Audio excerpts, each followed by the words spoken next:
está começando o Futuro Vem do Futuro. Eu sou Douglas Souza, CEO de MIT Sloan Management Review Brasil, e dou as boas-vindas a você que deu um play em mais um episódio do nosso podcast. Hoje o podcast vai se aprofundar numa vertical que é muito a cara de todos nós, né, Andri? Muito.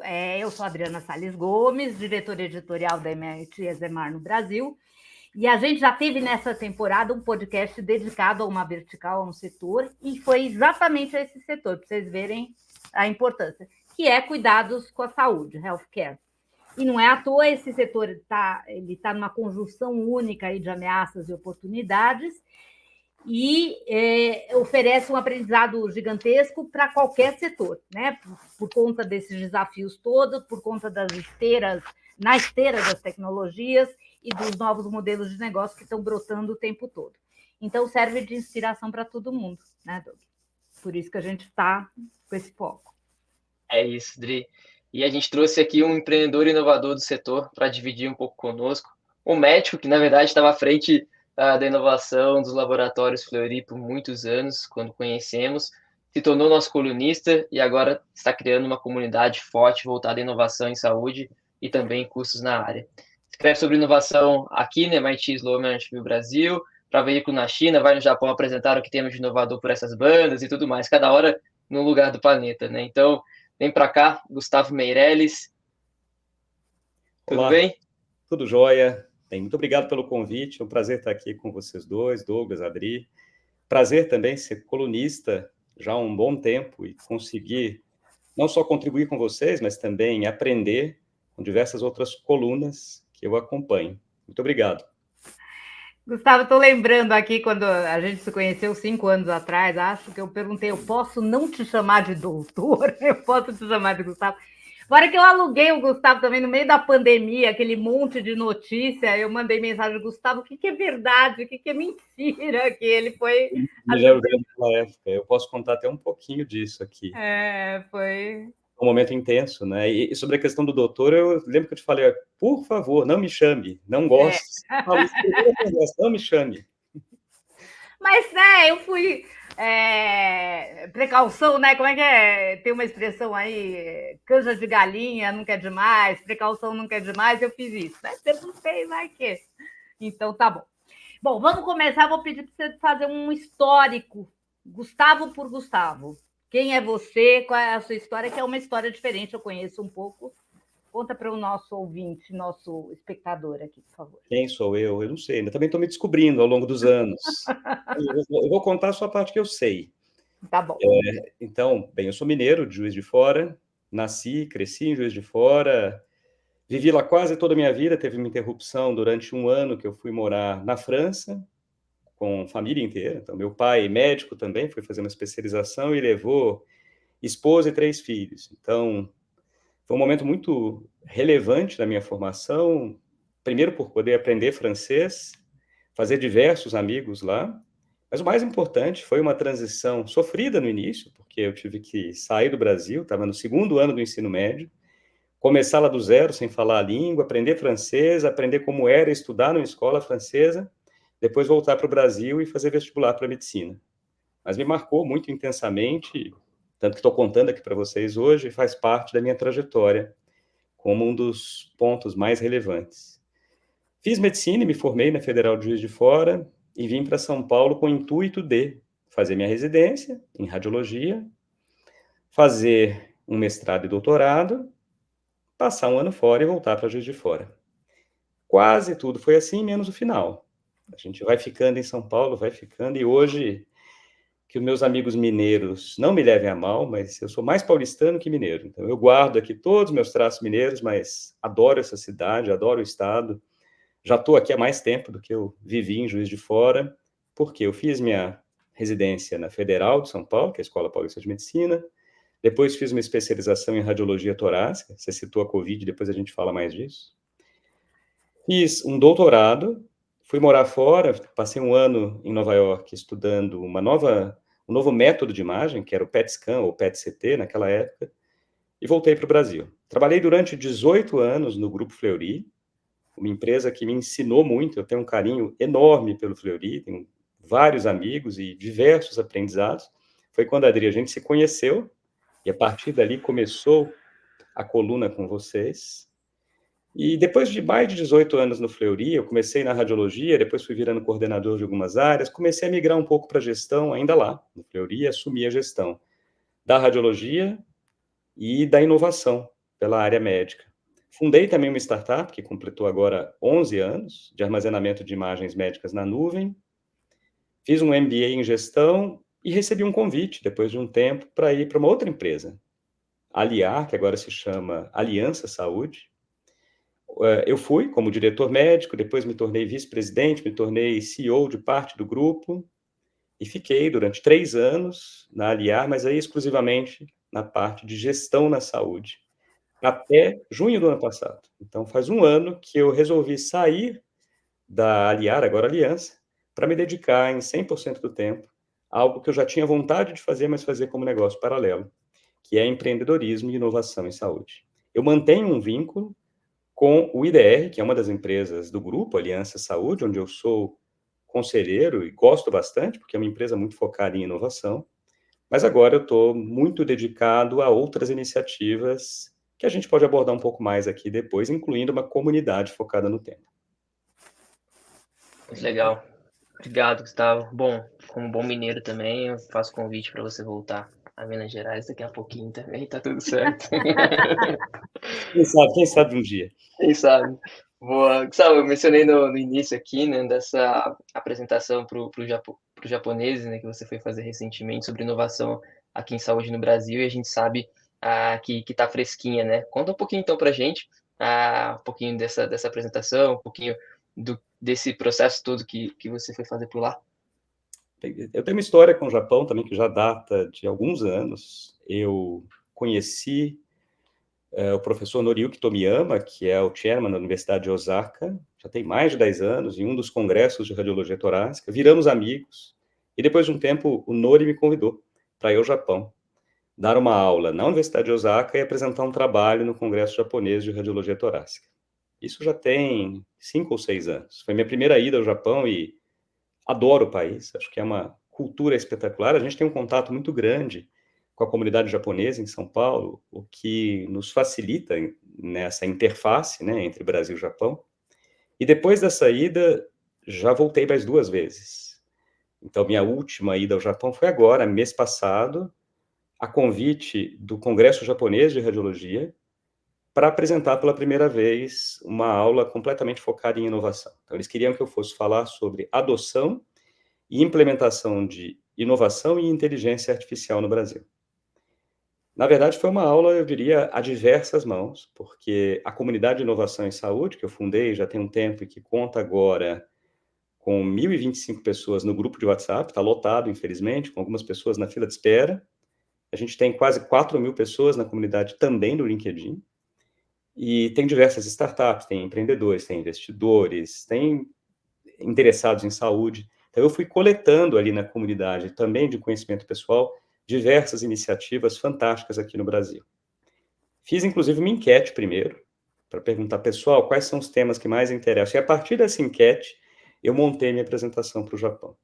Bem, o tema que mais interessa, acho que vocês conseguem acertar, né? Inteligência artificial foi, de longe, o número 1, e levei alguns casos de uso aqui no Brasil. Então, a apresentação no Japão foi toda mão na massa. Então, startups e grandes empresas brasileiras que estão desenvolvendo e usando tecnologias feitas aqui.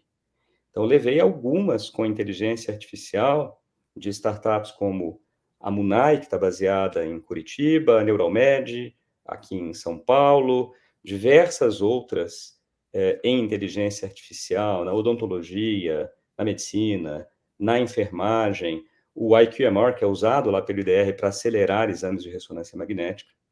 O segundo tema foi telesaúde, e aí é fantástico, a gente pode falar um pouco mais depois de telesaúde e telemedicina. Gosto até mais de usar telesaúde, porque não é só telemedicina é um pedaço, tem teleenfermagem, telepsicologia, tem toda a parte de saúde é contemplada. E foi o que mais chamou a atenção dos japoneses. Eu conto um pouquinho mais depois aqui sobre isso.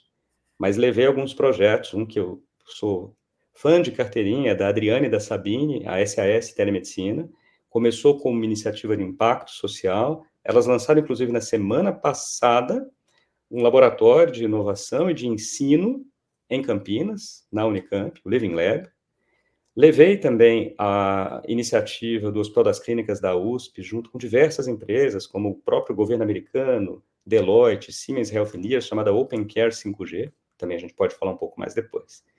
E o terceiro ponto, que foi mais votado no grupo, foi monitoramento remoto de pacientes, internet das coisas, que também tem diversas frentes aqui no Brasil. Então, foi uma apresentação do que a gente tem feito de bom no Brasil, e acreditem, tem, na área de saúde, a gente tem muita coisa boa. O que eu estou falando aqui parece mentira, mas no final, os japoneses são 2 moderadores, um deles, o professor titular de ciência da computação da Keio University, que é a principal universidade de Tóquio, falou para o outro, e esse foi o primeiro congresso que teve tradução simultânea, em tempo real, por inteligência artificial.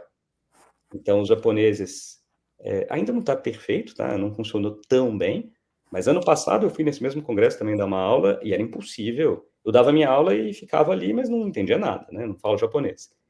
E nesse ano eles falavam em japonês, tinha uma tradução para o inglês em tempo real, ainda com erros, mas eu conseguia acompanhar. E aí um falou para o outro, olha, a gente acha que o Japão é um país super inovador, mas eu me pergunto se a gente não está ficando um pouco para trás, depois disso tudo que a gente está vendo, vindo do Brasil. Então, ficaram super interessados, especialmente com a telesaúde. Olha que bacana.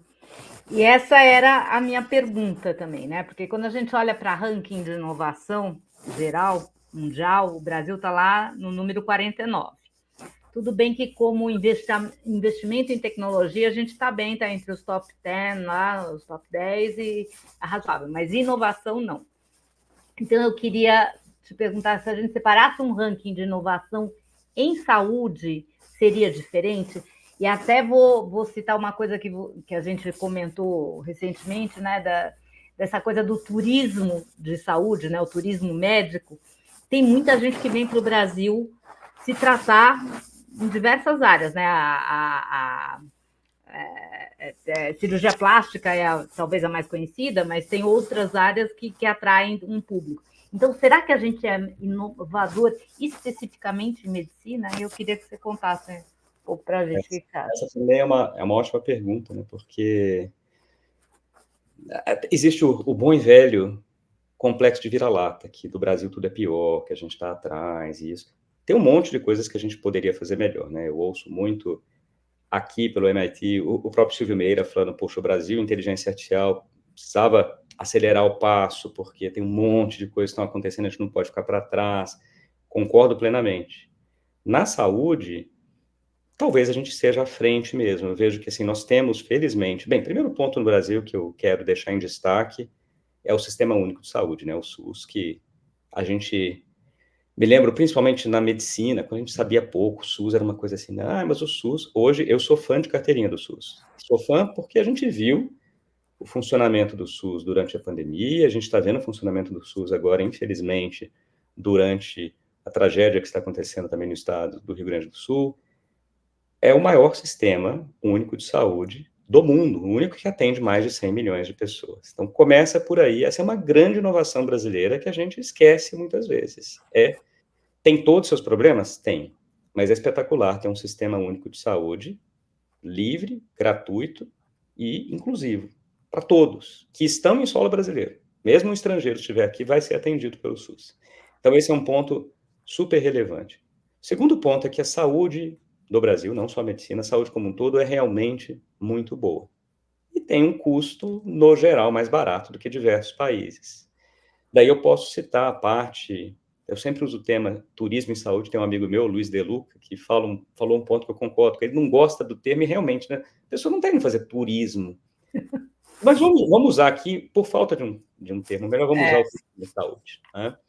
É até interessante porque eu tive no consulado suíço, ano passado, para fazer a apresentação para uma delegação de suíços que estava vindo ao Brasil para promover aí o caminho reverso, que é o brasileiro ir para a Suíça se tratar. Eu falei para eles, olha, eu acho que tem muito mais adesão ao contrário, né? Assim, o suíço vir para o Brasil, talvez para algumas coisas. Então, a Suíça tem spas magníficos, tem centros de saúde e bem-estar magníficos. Eu estou indo, inclusive, a convite do consulado suíço, agora na primeira semana de junho, passar uma semana na Suíça conhecendo o ambiente de inovação deles, especialmente esse ambiente de inovação em saúde e bem-estar. Então, o Brasil é, sim, um excelente local para que outras pessoas de países diversos venham se tratar. Tem uma startup, inclusive, da qual eu sou conselheiro, chamada Salubrum, foi fundada no Canadá por canadenses, e eles estão exatamente montando essa tese. O que eles querem fazer é ser a Expedia, decolar do turismo em saúde. Então, a pessoa poder entrar ali, vai fazer um procedimento médico, eles vão validar, obviamente, os centros todos, em termos de qualidade, de valores, uma validação que tem que ser contínua. Então, a pessoa fala, puxa, eu vou fazer uma septoplastia, uma correção de desvio de septo nasal. Onde? Quanto custa? Quais são os melhores lugares do mundo? O que está mais perto de mim? Interessante a gente pensar isso, né? O mundo vai mudando, principalmente depois da Covid, a gente começa a ter essa preocupação maior das pessoas com saúde. Agora, só me diz uma coisa, o grande diferencial do Brasil em saúde, para ter essa performance que a gente está conversando aqui, é inovação, é essa cabeça de inovação. Ou é eficiência, ou o que é? Acho que as duas coisas. A gente tem, primeiro, um cenário de saúde muito forte e sólido há muito tempo. A nossa formação em saúde é muito boa. Segundo ponto, uma cabeça aberta a inovações e que foi aprendendo a trabalhar, muitas vezes, com a necessidade de gerar mais eficiência. Puxa, olha, eu não tenho tanto recurso, eu preciso gerar mais eficiência. Então, eu preciso fazer alguma coisa diferente aqui para conseguir atender as pessoas de forma melhor. Então, esse é um outro ponto também muito relevante. O terceiro é a diversidade da nossa população. Então, eu ouvi isso uma vez de uma pessoa e concordo bastante que talvez grandes inovações na saúde venham de países como Brasil, Índia e China, porque nós temos populações gigantescas e nós temos problemas gigantescos. Então, eu estou falando aqui de uma região bem central em São Paulo. Se eu ando 30, 40 quilômetros da minha casa, eu estou em outro país, não é que eu estou em outra cidade. Se a gente vai avaliar, por exemplo, expectativa de vida de alguém da zona central de São Paulo e compara com a zona periférica, essa expectativa cai 20 anos, na mesma cidade. Então, nós temos inúmeros problemas ainda a serem corrigidos dentro da mesma cidade, por exemplo, tuberculose, doença endêmica com altíssima prevalência, e a gente foi aprendendo a fazer coisas diversas. Eu vou citar a Covid aqui, que começou a nossa conversa, projeto enorme, de novo, Hospital das Clínicas da USP, junto com diversas empresas concorrentes. Fiz parte na época, eu estava no Fleury, então eu fiz parte representando o Fleury. Nós tivemos vários outros hospitais, Hospital Sírio-Libanês, Hospital Alemão Oswaldo Cruz, diversas outras clínicas também, Aliá, Fleury, que participaram, junto com bancos, consultorias, e nós montamos o maior banco de dados no mundo naquela época, de tomografias de tórax, 25 mil exames, de pacientes com Covid. Como é que funcionava? Era livre, gratuito, um médico de qualquer lugar no Brasil fazia o upload das tomografias de tórax, tínhamos duas soluções de inteligência artificial, uma da Siemens Healthineers, outra da Huawei chinesa, rodando, avaliando o exame, devolvendo para o médico a chance de ser Covid e a extensão do comprometimento pulmonar pelas famosas opacidades em vidro fosco. Então, esse foi um projeto gratuito, aberto para a população como um todo, que teve origem aqui. Como esse, tem diversos outros projetos que estão sendo feitos no Brasil. Então, tem mesmo essa cabeça inovadora na saúde, que nos coloca bem à frente de diversos países. Muito legal. E pegando o gancho dessa última fala tua, Gustavo, tem um artigo, né, que você escreveu com uma pergunta bastante provocadora, né? Se o profissional de saúde, por que, na verdade, por que o profissional de saúde precisa de inovação? E a gente, em alguns episódios anteriores, a gente falou desse tema, mas a minha pergunta para ti é: você tem conseguido convencer as pessoas nesse sentido? Pergunto com uma hipótese na cabeça que não é só minha, mas de muita gente, que saúde tem um grande potencial de ser o setor que pode beneficiar muito de uma integração inovadora, a tal da Open Health, assim, né? Mas o que a gente ainda percebe, pelo menos pessoas um pouco mais afastadas do setor, é que tem players garantindo o seu e mais pensando nas suas verticais e pouco em ecossistema. Queria te ouvir sobre isso. Esse aí, Douglas, é um tema muito relevante e inclusive espinhoso, porque Queira ou não, o Open Health funciona como Open Banking, né? Vamos lembrar da telefonia. Um tempo atrás, vocês lembram? Bem, primeiro telefone fixo, já tem mais tempo, mas a dificuldade que era ter um telefone fixo. Tinha que declarar no imposto de renda. Quando eu vim para São Paulo, bem, eu era de Minas, como é que eu vou falar com a minha família, namorada que tinha na época de lá? Tinha que ir para um orelhão na esquina, não tinha telefone fixo. Entrei numa fila da antiga Telesp, demorou um tempo, consegui. Eu paguei naquela época, eu me lembro até, veja, isso aí tem 25 anos, eu paguei R$ 1.000 numa linha. Só jogar a inflação para você ver quanto custaria isso hoje. E demorou muito tempo. Depois veio o telefone móvel. Vocês vão lembrar a dificuldade que era também assim, eu tinha um telefone celular, saía de São Paulo, ia para o Rio de Janeiro, alguém me ligava e eu pagava roaming. Eu queria mudar de operadora, era um parto. Aí o governo veio e falou, olha, ou vocês simplificam isso ou eu vou atuar. Então foi meio tipo, sabe, bronca de aquela ameaça de mãe, assim. E aí o pessoal criou a portabilidade. E hoje, você está em uma operadora que é para outra, deveria, né, teoricamente, ser muito fácil. É fácil de fazer essa mudança. E os bancos fizeram a mesma coisa agora. Você entra na conta do seu banco, você adere ao Open Banking e vê toda a sua carteira, se tiver conta em outros bancos, tiver conta em banco de investimento, está ali. Na saúde, infelizmente, isso ainda não aconteceu. Começa a acontecer no SUS. Vocês vão lembrar de novo da Covid, né, que nos trouxe diversas inovações. Uma delas foi o chamado Conect SUS, que agora é o meu SUS. A gente fazia um exame de Covid no laboratório X, fazia um outro exame de Covid no sistema público, olhava e estava tudo lá. Vacina, tomava a primeira vacina num laboratório, tomava o outro no posto de saúde, estava tudo lá. Tecnologia a gente já tem. Então, hoje, já seria possível ter todos os nossos exames aqui no meu celular. Se eu fiz no laboratório X, no hospital Y. Não acontece ainda, infelizmente. Por que que não acontece? Não é falta de tecnologia. É falta mesmo de uma colaboração entre os diversos agentes, de falar, pessoal, vamos aqui fazer. É óbvio que são dados sensíveis, mas quer algo mais sensível do que dado bancário? Poxa, quem vai ler o quanto eu tenho? Então, dá para fazer. E seria muito bom. Vamos começar pelo Sistema Único de Saúde. Pensem na redução de desperdícios. Também na medicina privada. Eu faço um raio-x de tórax hoje, vou para um outro médico, o paciente não lembra que fez. Um monte de exame de sangue, faz um hemograma agora, daqui a uma semana faz outro. Ali teria. Vou até além. Tem exames que a gente deveria fazer uma vez na vida. Tipagem sanguínea. Não muda. Ah, eu sou B positivo, acabou. Tem gente que já fez mais de 20 vezes, não estou exagerando.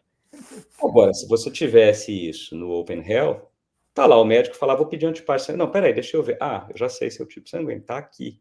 Como não existe, nós temos índice maior de fraude, índice maior de desperdício, índice maior de superutilização e, às vezes, até de subutilização.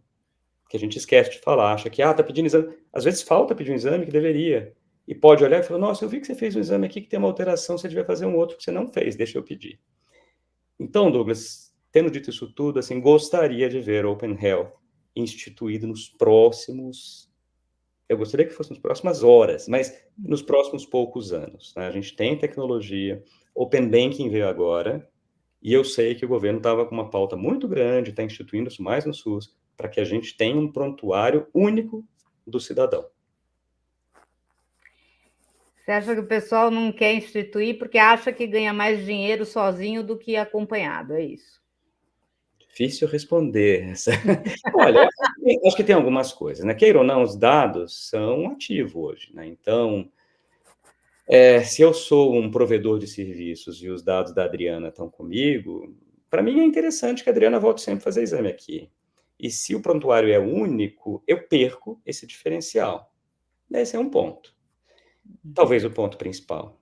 Então, acho que é mesmo essa, falar, poxa, o que eu vou ganhar abrindo? Aí começa aquela coisa, eu falei bronca de mãe, porque eu tenho filhos pequenos, é sempre assim, mas aqui é o Gabriel e a Ana, né? Não, mas a Ana fez isso, mas o Gabriel fez aquilo. Então, o grande vai falar, mas por que eu vou abrir meus dados e o pequenininho eu não vou ganhar nada? E ele vai ganhar todos os dados que eu tenho. Então, tem essa questão que fica, sabe, tipo briga de irmão mesmo, que gente, mas o beneficiado é o paciente no final. O que a gente precisa ter ele fez um exame no SUS, depois fez um outro no hospital, fez outro na clínica, ele está enxergando aqui. É bom para a cadeia como um todo. Desperdício é ruim para todo mundo. Pode parecer bom no curto prazo. Ah, estou fazendo mais exame, estou fazendo mais... Não dá. A gente está vendo a saúde hoje como está indo. As operadoras, está ruim para todo mundo. O paciente tem a impressão que o plano de saúde é ruim. O plano de saúde tem a impressão que o hospital está roubando dinheiro dele e está cobrando muito. O hospital está achando que o plano é ruim. E fica nesse negócio que está todo mundo insatisfeito. Precisa mudar. E, com certeza, a saúde aberta, né, Open Health, ajudaria muito. Mas os russos precisam se entender. Tá certo. É o perde, perde, perde, né? Em vez do ganha, ganha, ganha. Perde, infelizmente. Bom, você já falou aí do ranking para a gente, dos pontos de interesse, inteligência artificial disparada em primeiro lugar, e você tem escrito bastante sobre isso para a gente na MIT ESEMAR. Então, eu queria que você falasse um pouco, peguei 2 temas aqui que você trouxe faz pouco tempo, custo-efetividade das soluções, que é uma preocupação gigantesca, e o impacto de um modo geral, né? Sei lá, é 10% da área de saúde que usa, ou esse impacto está muito maior e a gente não está enxergando? E eu queria colocar eu gosto de falar de colocar uma pimenta na conversa, pimenta deixa as coisas mais saborosas, né? Eu vou colocar uma pimenta aqui, que é a rejeição à inteligência artificial pela inteligência humana. A gente deu na MIT uma pesquisa que foi feita lá numa empresa de saúde, que eles tiveram que refazer a solução de IA, porque os médicos não aceitavam usar, porque eles não tinham sido consultados no desenvolvimento da solução, ninguém tinha falado com eles. Né? Eles tinham sido deixados de lado, e aí quando chegou, falou assim, não, está querendo checar meu trabalho, está questionando a minha competência, não vou nem olhar. Então, eu queria saber se isso acontece no Brasil também, porque isso afeta tudo, afeta o impacto, afeta a custo-efetividade, afeta tudo, né? Com certeza. Também, Adri, são ótimos pontos aqui. Vou começar pela questão da custo-efetividade. Tá.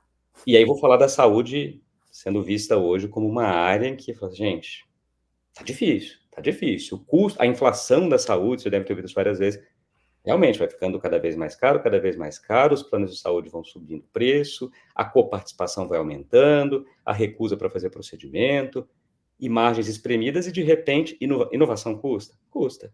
Pesquisa e desenvolvimento, para tudo, custa.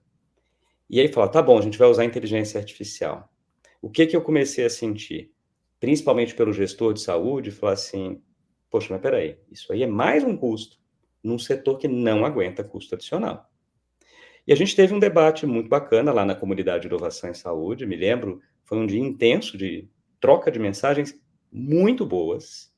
Inclusive, eu recebi alguns feedbacks individuais falando, Gustavo, isso foi melhor do que o congresso sobre inteligência artificial que eu fui há tempo X aqui nos Estados Unidos. Aprendi mais ali hoje do que... E aí vieram todas essa chuva de mensagens, poxa, vamos escrever sobre isso para a MIT. E aí, junto com o Anthony Eger, que é fundador de uma startup chamada NeuralMed, teve esse debate ali no grupo, e nós nos juntamos, vamos escrever um texto sobre isso, falar de custo-efetividade da inteligência artificial no setor de saúde, para que não fique aquela visão de que é mais um custo. Pode ser mais um custo? Pode. Se for simplesmente algo que agrega mais uma camada de custo sem trazer grandes diferenciais, não vai trazer benefício. Mas não é assim que a inteligência artificial deve ser implementada na saúde. E a gente está vendo que ela consegue aumentar a qualidade, melhorar acesso e reduzir custo. Como? Vou dar alguns exemplos. Vamos pegar algumas startups que estão trabalhando com grandes bases de dados, de operadoras, por exemplo. Eu tenho lá operadoras com 5 milhões de vidas. Nesses 5 milhões de vidas, eu tenho, por exemplo, mulheres que precisam fazer mamografia todo ano. Mulheres de X a X anos, tem que fazer mamografia todo ano. Será que elas estão fazendo? Como é que eu consigo avaliar isso? Imagina ter que ficar ali uma por uma olhando. Então, eu coloco soluções de inteligência artificial que consigam avaliar aquela base de dados e conseguem me dizer quais não estão fazendo seus exames de prevenção. Mais do que isso, eu posso ir olhar uma base de diabéticos, ver os resultados e falar, olha, eu tenho um grupo aqui que está com resultados de hemoglobina glicada muito elevada, eles não estão fazendo exames, e se eu pegar esses 122 pacientes e investir neles, eu, primeiro, melhoro a qualidade de vida e a sobrevida desses pacientes, e segundo, eu reduzo o custo para a operadora como um todo. Eu vou gastar mais agora para evitar internações depois. Então, esse é um ótimo uso de inteligência artificial. Segundo uso muito interessante que eu tinha citado antes, ferramentas de diversas empresas, aí GE, Siemens, Canon, Philips, a United Image, que é da China, o IQMR, que nós usamos no IDR, que aceleram exames de ressonância magnética. Como é que faço isso? Para quem já fez exame de ressonância, não é muito agradável, você fica naquele aparelho ali fechado, claustrofóbico, às vezes demora 30, 40 minutos, 1 hora. Então, o que dá para a gente fazer hoje é, faz o exame bem mais rápido, em 15 minutos, a imagem fica ruim. Eu uso uma ferramenta de inteligência artificial que faz uma reconstrução daquelas imagens com pós-processamento e torna a imagem boa de novo. Então, isso, de novo, eu consigo reduzir tempo de exame, consigo fazer mais exames na máquina e eu reduzo o custo. Então, é possível, sim, ter custo-efetividade com a inteligência artificial, e eu poderia ficar um tempão falando aqui de melhorar agendamento de consultas, melhorar no-show, melhorar tempo de sala cirúrgica. Então, tem um monte de pontos aqui onde a inteligência artificial pode nos ajudar, demonstrando essa custo-efetividade. O segundo ponto aí que você citou é da aceitação da inteligência artificial pela inteligência humana. E aí eu não sei se você está citando o mesmo que eu vou falar agora, mas eu me lembro de um caso antigo da IBM com o Watson. Foi inclusive descontinuado, ele começou, a IBM colocou muito, e o Watson era super promissor mesmo, ela colocou uma propaganda muito grande sobre o Watson para a área de saúde, e eles começaram um trabalho com oncologia e fizeram esse trabalho em um dos grandes centros de câncer nos Estados Unidos, no Memorial Sloan Kettering. E aí consultaram a base de oncologistas do Memorial Sloan Kettering, e a partir dali o Watson fez diversos protocolos de diagnóstico e tratamento de cânceres. Ótimo. Aí você chega com o Watson e vai no MD Anderson, que é o outro grande centro de oncologia dos Estados Unidos, e eles falam, mas como assim? A gente não usa esses protocolos. Nosso protocolo é diferente. Alguém daqui foi consultado? Não, a gente fez com Memorial. Ah, não vou usar.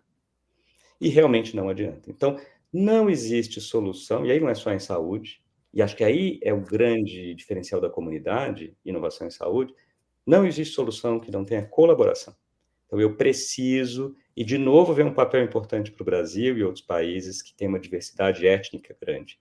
Não adianta eu fazer um estudo com a inteligência artificial com os dados da China e vou implementar lá no Brasil. É outra população, outra base genética, é outro povo.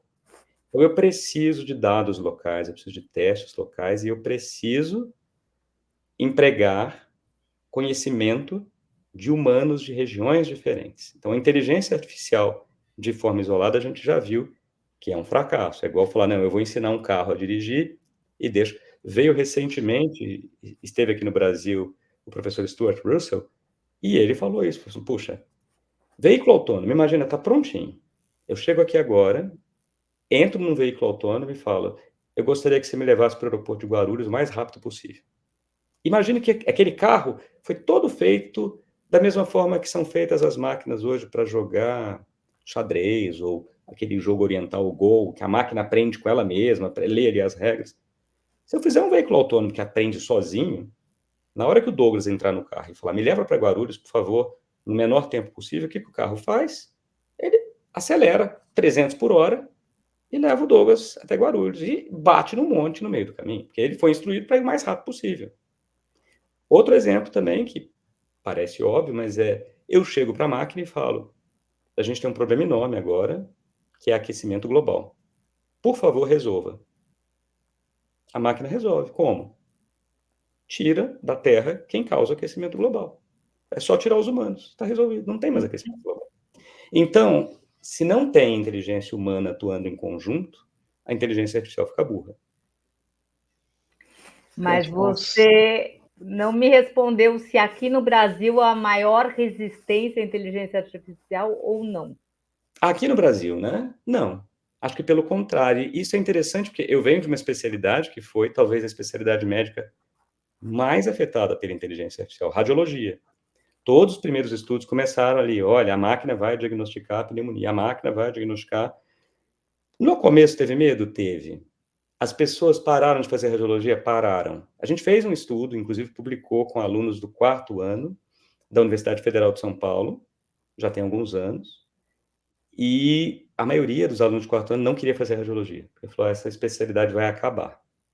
Eu vou citar, inclusive, o Geoffrey Hinton, que também é um grande estudioso de inteligência artificial, que cometeu a bobeira de, há alguns anos atrás, falar que se você estava pensando em fazer radiologia ou treinar radiologia, era uma bobeira. O radiologista era como lá o desenho do Papaléguas, era como o coiote.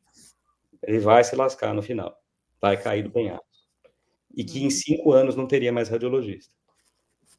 Isso foi em 2016, ou seja, já tem 8 anos. Ele errou essa predição que foi ousada. Mas realmente teve medo. As pessoas... A gente tem hoje, por incrível que pareça, aconteceu o oposto. Está faltando radiologista no Brasil e no mundo.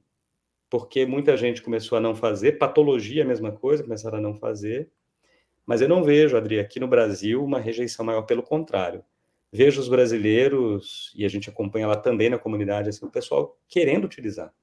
E querendo utilizar cada vez mais como o que a gente chama de copiloto. O que é o copiloto? Eu, médico, estou aqui atendendo o paciente, e, poxa, eu fico na frente da tela, né, um tempão hoje. Vocês vão, em qualquer consulta, vocês sabem que tem estudo também disso, assim, num pronto-socorro norte-americano, um plantão de 10 horas, um médico dá 4.000 cliques no teclado e no mouse para pedir exame. Então, toda essa parte, os profissionais de saúde, enfermeiros, nutricionistas, querem trocar pela inteligência artificial. Não vejo muita rejeição aqui, pelo contrário. Eu vejo, inclusive, uma vontade de trabalhar com, e trabalhar com da forma certa. Muito bom. Legal demais, Gustavo. Você escreveu recentemente também que a IA generativa em específico pode ter um uso um tanto limitado na saúde. Tem alguma coisa a ver com os exemplos que você trouxe aqui, ou isso tem a ver mais com porte, tipo de plays? A IA generativa tem um potencial gigantesco para uso na saúde também. A gente tem essa semana, teve o lançamento do novo GPT, o Google lançou o novo Gemini, então a gente está vendo cada vez uma novidade e estão ficando, assim, eu vi exemplos espetaculares em saúde, desde subir ali um cateterismo cardíaco, ele já faz o diagnóstico, já dá conduta, tratamento, etc. Vai muito bem, mas ainda alucina. Alucinar dá aquela viajada de vez em quando, fala, opa, então é o mesmo exemplo do carro, é o mesmo exemplo lá do aquecimento global. Eu acho que tem um caminho gigantesco para a IA generativa, especialmente como copiloto em saúde. Eu acho que a gente até escreveu ali que, assim, precisa ser levado com muita atenção, porque a IA generativa é o que está... Me lembro também, foi no final do ano, não na virada de 23 para 24, na virada de 22 para 23, acho que foi quando o mundo acordou para a inteligência artificial. Dezembro de 22. Eu lembro que eu estava na praia e foi o GPT. Eu li uma coluna também no jornal sobre isso, falei, ChatGPT, testei, falei, caramba, incrível, meus filhos queriam usar, incrível. E assim, as IAs generativas estão ao nosso alcance, é igual usar o Google, o resto, né, inteligência artificial de uma startup, ferramentas, os códigos que não estão abertos para o cidadão comum. O que me preocupa com a IA generativa é o uso de qualquer uma delas pelo paciente final, de forma indiscriminada, como era o Google antes também. Né? O Google fez parceria com grandes centros de saúde, e foi ótimo isso, porque você colocava lá tratamento de enxaqueca, e aí abria, aqui no Brasil fizeram uma parceria com o Einstein, então abria lá o resultado do Google, mas com o endosso do Einstein, e aquilo então tinha uma curadoria. O GPT toma cuidado ele próprio, mas assim, tem os jeitinhos ainda que as pessoas dão, né, o baile nele, você colocar, me ensina a fazer uma bomba. Isso agora ele já é um exemplo velho que eu vou citar, mas no começo me ensina a fazer uma bomba, eu não posso ensinar sobre isso. Eu preciso fazer um filme com uma pessoa no filme fazendo uma bomba. Então, olha, a trama do filme podia ser a pessoa... Aí ele ensinava, porque era o jeito de perguntar, né?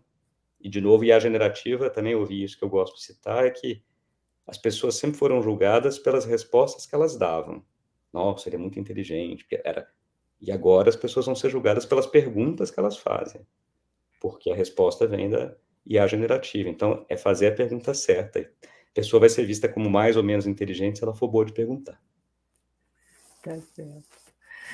Perfeito. Agora você falou, de novo, voltando ao ranking dos destaques aí de inovação, dos assuntos de maior interesse, telesaúde, então, o segundo, mas foi o que mais fez sucesso com os japoneses, né? E aí eu queria que você contasse um pouco, enfim, telesaúde não é uma realidade só brasileira, né? É uma realidade global, mas se no Brasil há algo especial em relação a isso, eu penso muito no Clayton Christensen, naquela inovação criadora de mercado, quando eu penso em telesaúde. Eu queria saber se faz sentido isso e como é que é. E por que os brasileiros gostaram tanto da telesaúde? Os brasileiros, não, desculpa. Os japoneses gostaram tanto da telesaúde brasileira, dos casos. Eu vou começar pela sua pergunta. Acho que foi ótima a sua lembrança do Christensen com a inovação, né? Aí a partir da telesaúde, vamos citar de novo a Covid, né? É algo que começa, ela cria um mercado, porque vem um monte de outras coisas depois. Não vem só, a gente pensa na telesaúde com teleconsulta, isso é um pedacinho, que era... Porque teleconsulta, vamos lá, a gente já fazia, né? Então tinha... também não quero entrar aqui na discussão, mas vou até que acaba citando que era... Os conselhos de medicina proibiam a teleconsulta. Até a época da Covid, vocês vão lembrar, era totalmente proibido. Uhum. Aí veio a Covid, não vai ter jeito. Aí liberaram em caráter de exceção durante a pandemia, e a primeira consulta tinha que ser presencial, o que também inviabilizava o negócio. E depois, enfim, felizmente, foi liberada para uso restrito aqui no Brasil. Em vários países já era liberada. A gente já fazia teleconsulta. Né? Tem uma história que a primeira teleconsulta foi a invenção do telefone, porque ele inventa o telefone, Graham Bell, e ele entorna um líquido que estava na mão dele, ele queima a mão e ele fala aquilo, e aí do outro lado o assistente ouve e vai lá socorrê-lo. A teleconsulta da história foi o dia da invenção do telefone. A gente já fazia teleconsulta. Todo médico já atendia por telefone, depois pelo WhatsApp. A diferença é que, não cobrava, 2, não tinha nenhuma rastreabilidade do que falou, do que escreveu, e 3, aquilo, né, se perdia. E aí começou telesaúde, com a teleconsulta durante a pandemia, e isso abre um monte de outras coisas. Monitoramento remoto de pacientes. Então, eu vou dar exemplos aqui de coisas que parecem loucura, mas existe um vaso sanitário inteligente. A pessoa está ali no vaso sanitário e está medindo pela pele, temperatura, pulsação, diversos parâmetros, mandando isso para a nuvem e acompanhamento em tempo real.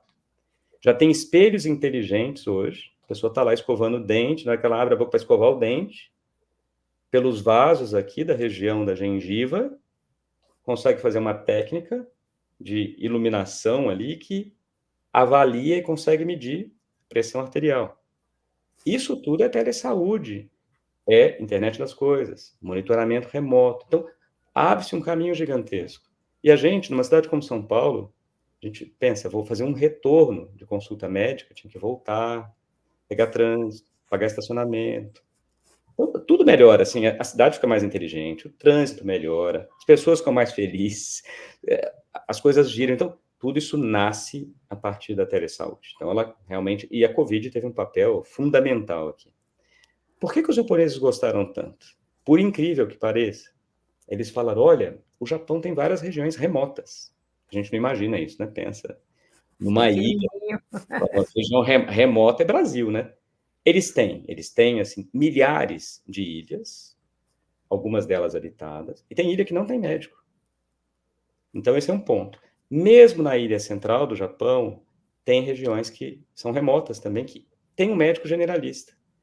Eles gostaram muito da ideia, e gostaram especialmente do Open Care 5G, que é esse projeto do Hospital das Clínicas da USP, junto com diversas outras empresas, como a NEC, Deloitte, Siemens Healthineers, a Escola Politécnica, e agora o governo norte-americano, entre outras, que está implementando antenas de 5G em comunidades remotas. Então, por exemplo, está colocando em algumas aldeias indígenas, e a ideia é que, por exemplo, uma gestante possa ter o seu ultrassom feito por um não médico ou uma não médica.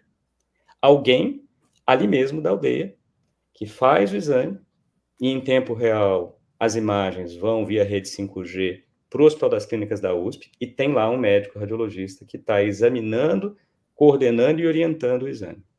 Então, são iniciativas fantásticas que vão permitir, num país como o nosso, de dimensões continentais, aumentar acesso e melhorar a qualidade de atendimento. Os japoneses gostaram muito disso. Outro que eu citei aqui no início, né, tem a DOC 24, tem a SAS Telemedicina, tem inúmeras lá na nossa comunidade de inovação em saúde que têm feito esse trabalho muito bem e que, inclusive, nesse momento agora, estão ajudando o estado do Rio Grande do Sul com suas tecnologias de telesaúde. Excelente case, assim. E Gustavo, como que como que se enxerga, assim, a sustentabilidade da saúde digital, digamos assim, né? Você escreveu recentemente para nós sobre o caso do Alto Xingu, né? Então, eu queria que você dividisse um pouquinho com a gente, depois o pessoal vai conferir também o artigo na íntegra, a gente deixa aqui o link, e falasse no que os empreendedores dessa área devem pensar em termos de digital, de sustentabilidade. Olha, eu gosto bastante desse tema. Eu sou conselheiro de uma ONG no Pará, a ONG Zoé, que inclusive também se beneficia bastante da telesaúde para atendimento ali na região. E tenho diversos amigos, o Ari Araújo, que é um grande amigo radiologista, escreveu esse texto junto comigo, que ele tinha ido ao Alto Xingu e fez diversos atendimentos lá. Interessante porque a gente lembra muito de sustentabilidade, esquece que o setor da saúde é um setor bastante poluente, a gente deixa uma pegada de carbono enorme e, obviamente, tem uma relação enorme entre saúde e sustentabilidade. Bem, de novo, infelizmente, eu tenho que citar a tragédia do momento no Rio Grande do Sul e os problemas, primeiro, assim, os efeitos do aquecimento global, né? A gente, infelizmente, vendo isso super de perto, bem, seja São Paulo aqui, que nós estamos com verão até dia 16 de maio, né, como hoje, até catástrofes como essas que estão se tornando, infelizmente, mais comuns. Segundo ponto é, depois de uma catástrofe como essa, o que vem de infecções e outros problemas da saúde. Então, essa questão de saúde e sustentabilidade, de cuidar bem do planeta para que o planeta cuide bem da gente. Esse texto do Alto Xingu eu acho fantástico, porque ele ilustra muito bem a importância de prover atendimento nessas regiões, mas, ao mesmo tempo, respeitar as particularidades das regiões. Então, citei aqui o Open Care, vou citar novamente, vou citar SAS, TopMed, outras empresas que têm atuado muito com isso, porque é importante respeitar as particularidades da região, prover acesso, mas envolver as comunidades no atendimento à saúde. Então, levar a educação, mais do que educação, ensinar para que eles possam ser replicadores depois. E para que a gente tenha depois um bom problema, que é falar, não preciso mais ir lá. Não preciso mais ir porque essa região já está independente. Então, ela consegue, inclusive, ir ensinando outras regiões que estão ali perto. Acho que foi isso que deixou os japoneses muito interessados no tema, né? O Brasil, e eu citei esse caso também do Alto Xingu, essa parceria que se dá aí entre Ministério da Saúde e Ministério do Meio Ambiente. Eu deixo até um convite aqui, eu tenho um podcast em inovação na saúde chamado ExpertCast, e nós gravamos, eu, Ari e o João Paulo Capobianco, que é o secretário nacional do Ministério do Meio Ambiente, 2 episódios sobre esse tema, saúde e sustentabilidade, falando da colaboração entre os 2 ministérios, né, saúde e Ministério do Meio Ambiente, para tornar o Brasil um país cada vez mais sustentável, inclusive na área de saúde. E como a gente pensa em ecossistema, a gente vai dar o link também do seu podcast. Não é concorrente, é ecossistema, né, Douglas? Obrigado. Mas vamos...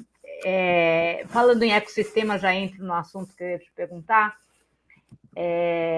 Você é um pouco um Drauzio Varela, né? Vou colocar aqui um Drauzio Varela de inovação em saúde, que é esse papel do divulgador, que é um papel importante, você vai com outro foco, mas é um papel muito importante nessa nova lógica, né? Da nova economia de uma maneira geral, não só da área de saúde, né? Enfim, de qualquer área.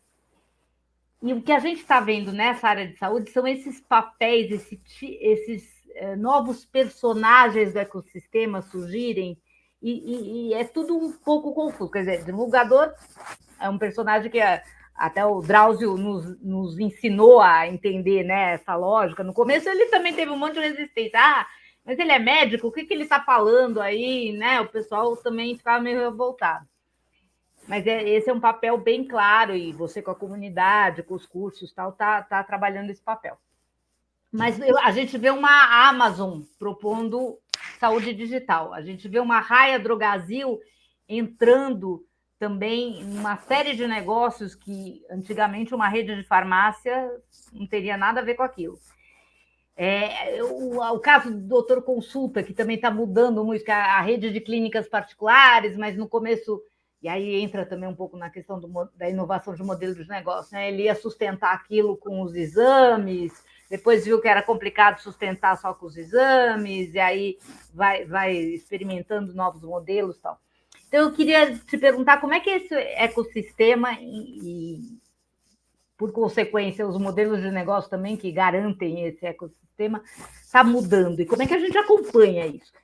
Eu devo dar importância para uma iniciativa como a Amazon com a saúde digital ou é uma coisa que é estranha? Como é que a gente acompanha isso?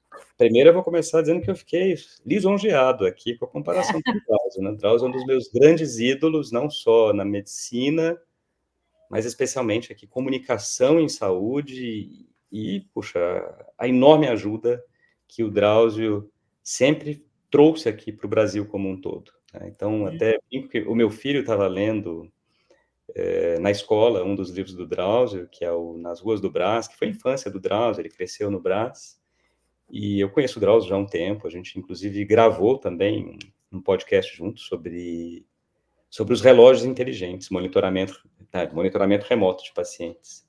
A gente já se encontrou algumas vezes. Então, eu levei os livros para autografar, porque as crianças não, o pai do Gabriel, o pai do Gabi é amigo do Drauzio.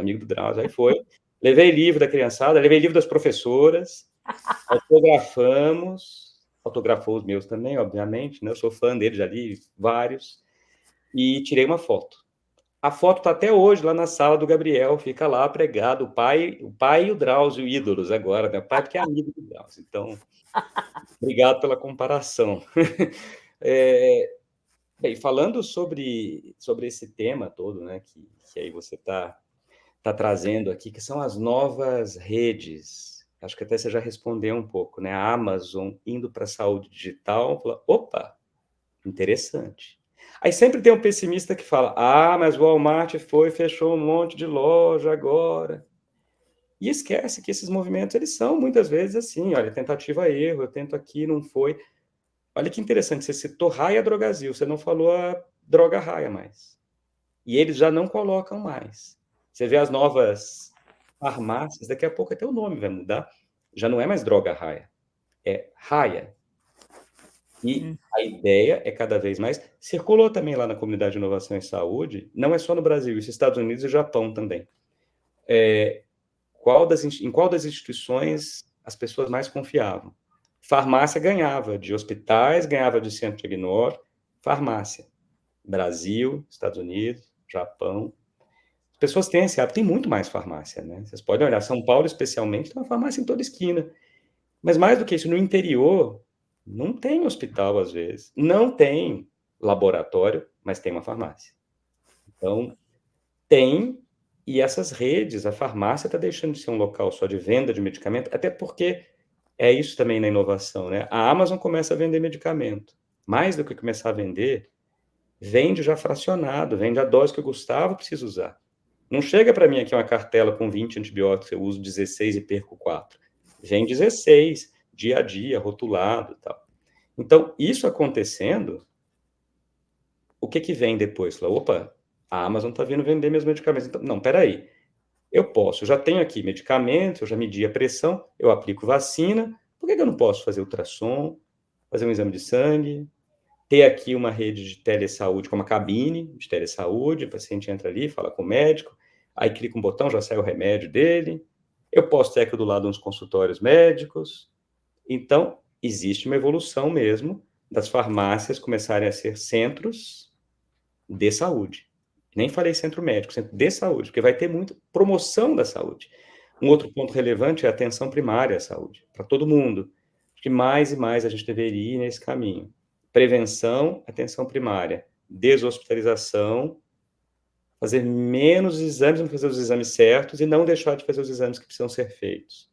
Então, vai acontecer muito isso e vai acontecer com as grandes redes, talvez além de Amazon, Meta, Google, especialmente com IA generativa, mais e mais também atuando na área de saúde. E não é para ter medo disso, é para receber de braços abertos. Eu sou mais otimista com isso. Eu recebo de braços abertos. Eu entendo que são inovações. Ponto importante também do Brasil, nossa regulação à saúde, eu acho que é muito boa. A gente tem papéis aqui de diversas agências. Vou citar a Anvisa como uma agência espetacular também em conseguir regular bem o que vai ser feito. Então, também não foi que a farmácia da noite para o dia começou a poder fazer exame.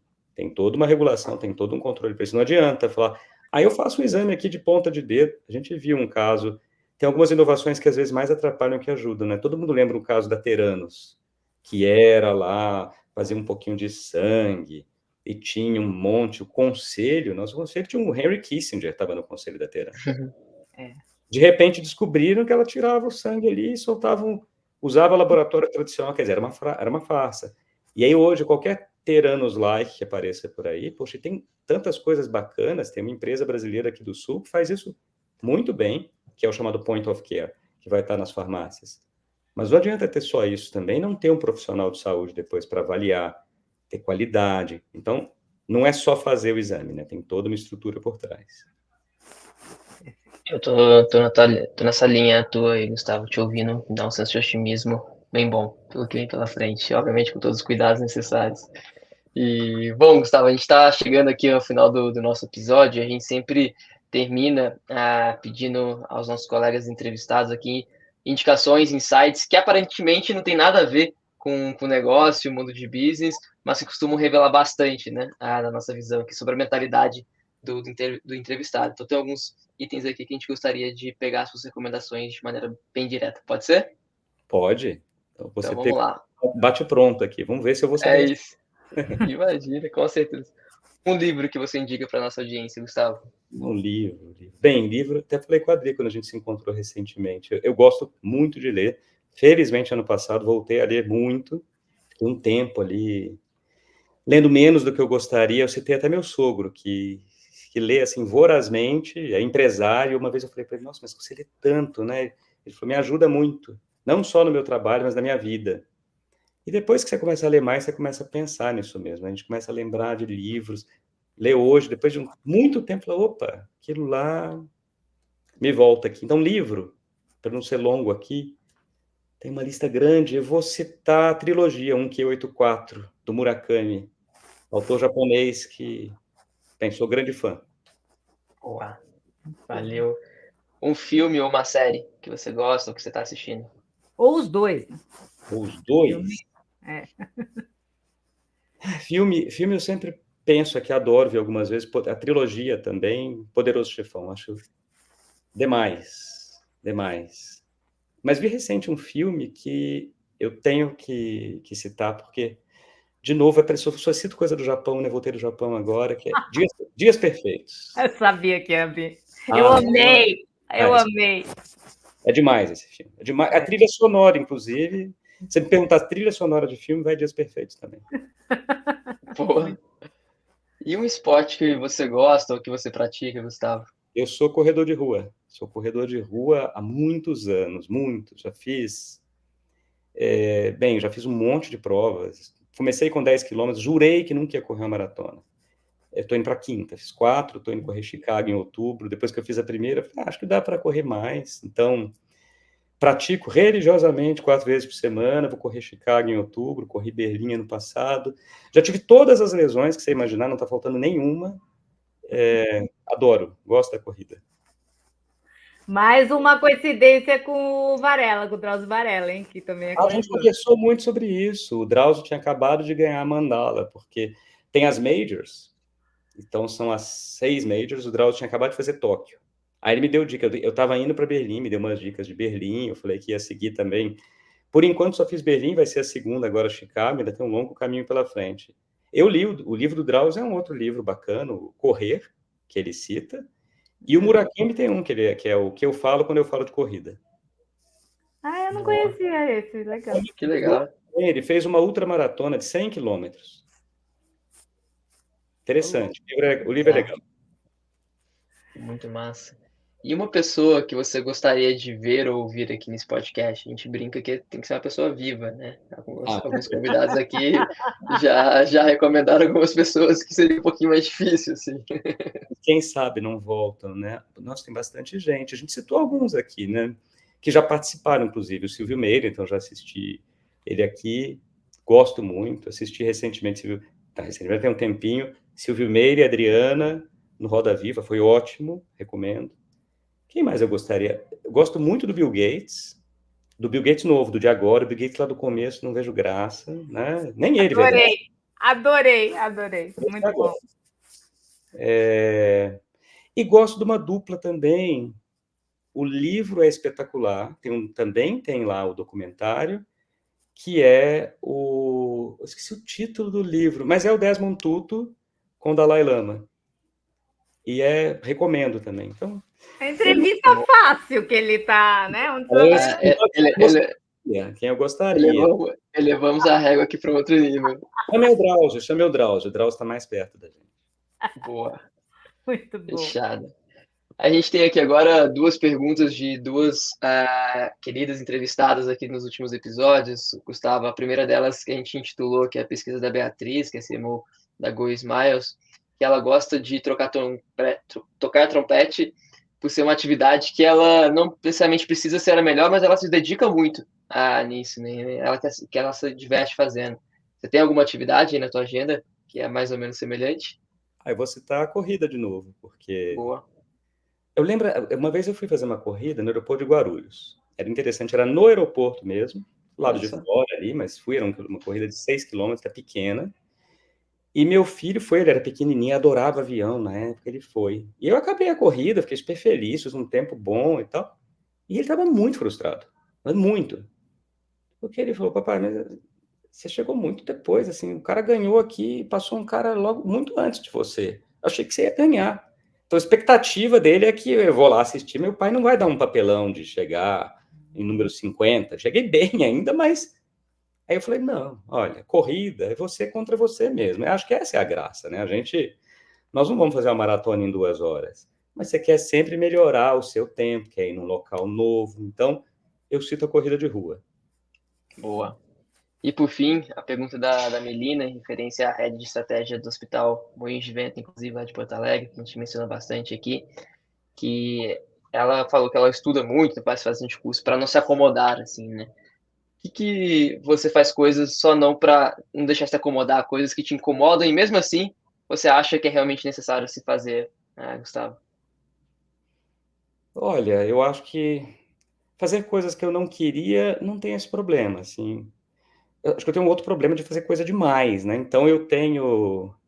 eu citei também uma entrevista recente do namorado do Karnal, e ele falando, nossa, o Karnal, assim, ele se entedia facilmente. Eu falei, puxa, acho que eu tenho esse mesmo problema, se deixar eu vou ficando entediado. Então eu preciso, na época da Covid, que a gente citou no comecinho aqui, eu criei um grupo, Radiologia contra a Covid, depois o WhatsApp tinha 256 de limite, aí teve que criar grupo 2, grupo 3, aí tinha um monte de informações, um monte de fake news, aí eu criei um site contra a Covid, um site sobre a Covid, que ficou bacana, assim, eu criei no Google Sites mesmo, fui pegando do pessoal do grupo, colocando ali. Eu faço isso com a comunidade de inovação em saúde também.